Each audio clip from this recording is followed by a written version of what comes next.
melanjutkan bab 4 mengenai media jaringan komputer. Media jaringan komputer adalah salah satu perantara yang digunakan untuk menghubungkan satu perangkat komputer dengan perangkat lain dengan sebuah jaringan agar dapat dikirim atau diterima. Media ini berupa kabel, wire, dan tanpa kabel, wireless. Pada jaringan kabel, media umum yang digunakan antara lain kabel koaksial, tungsten wire, koaksial, dan fiber optik. Masing-masing memiliki kecepatan dan jangkauan dan tingkat ketahanan terhadap gangguan yang berbeda. Pemilihan media jaringan harus disesuaikan dengan kebutuhan seperti luas jangkauan, kecepatan transfer, serta biaya instalasi. Yang pertama, kabel koaksial.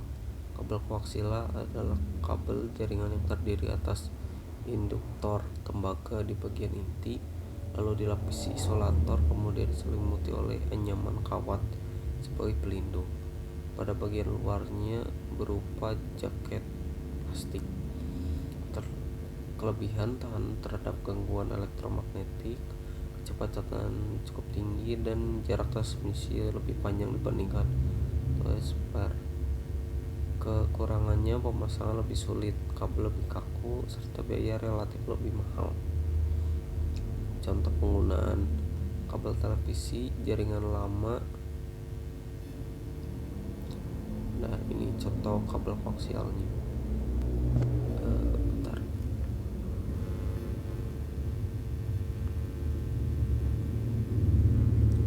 Nah, di sini ada intinya.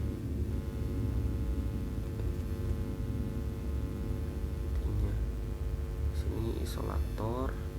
Di sini ada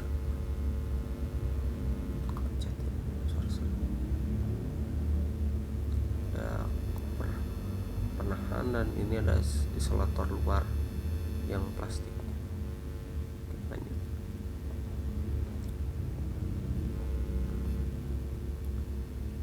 Kabel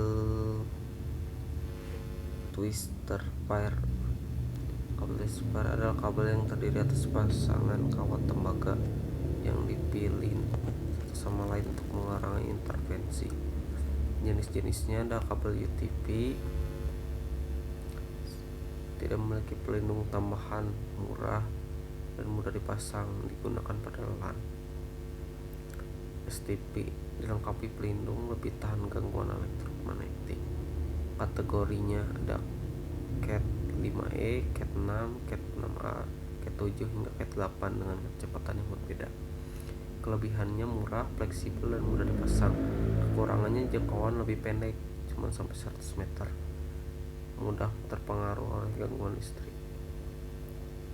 Nah, ini contohnya.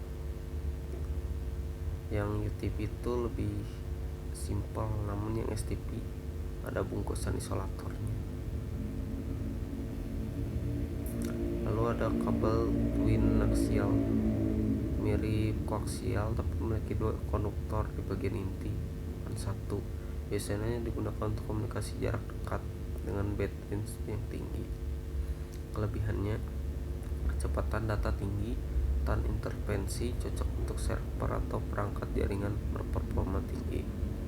Kekurangannya jarak transmisi pendek, biaya lebih mahal, dan jarang digunakan di jaringan umum. Contoh penggunaannya koneksi direct copper atau DAC pada switch dan server. Nah, ini contohnya. Lalu ada kabel fiber optik. Kabel fiber optik menggunakan serat kaca atau plastik yang dapat mentransmisikan data dalam bentuk cahaya. Jenis-jenisnya ada single mode, jarak sangat jauh hingga puluhan kilometer, menggunakan satu jalur cahaya. Lalu ada multi mode, jarak lebih pendek ratusan meter, menggunakan banyak jalur cahaya. Kelebihannya kecepatan sangat tinggi, jangkauan jauh, tahan gangguan elektromagnetik. Kekurangannya biaya lebih mahal, pemasangan rumit, dan membutuhkan peralatan khusus. Contohnya backbone internet, jaringan antar kota, dan ISP. Nah, ini perbedaannya. Jadi Jadi yang multi mode itu dia ada cahayanya itu bisa lebih dari satu, dan ukuran si optiknya tuh lebih besar, kacanya itu lebih besar ukurannya. Nah kalau yang single mode itu cuman mode satu cahaya. Lanjut, gangguan pada jaringan kabel. Beberapa gangguan yang sering terjadi antara lain crosstalk, gangguan sinyal antar kabel yang berdekatan. Yang kedua, ada intervensi elektromagnetik, gangguan dari peralatan listrik di sekitar. Lalu ada atenuasi, pelemahan sinyal karena menempuh jarak jauh. Lalu ada noise, sinyal yang tidak diinginkan mengganggu kualitas transmisi. Lalu ada pembuatan kabel jaringan. Pembuatan kabel jaringan misalnya UTP. Persiapkan alat dan bahan. Kabel UTP RJ45, tang crimping, lalu lantas susun kabel, pisahkan 4 pasang bagian. Susun kabel sesuai standar jaringan.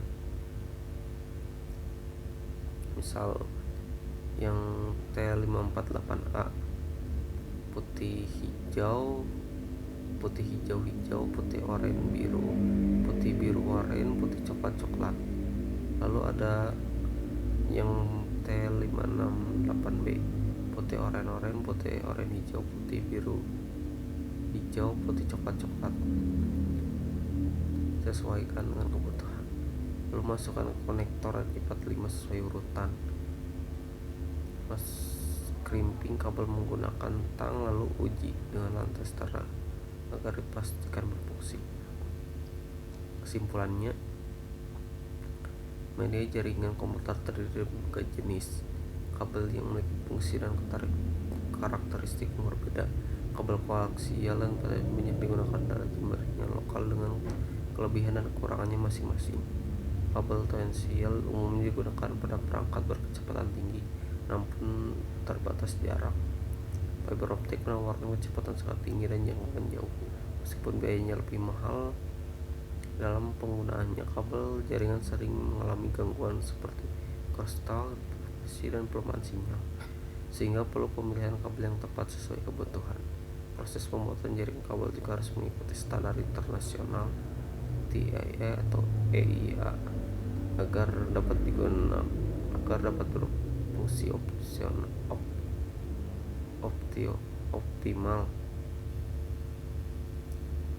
Mungkin cukup sekian penjelasannya dari saya. Mohon maaf bila ada salah kata. Wassalamualaikum warahmatullahi wabarakatuh.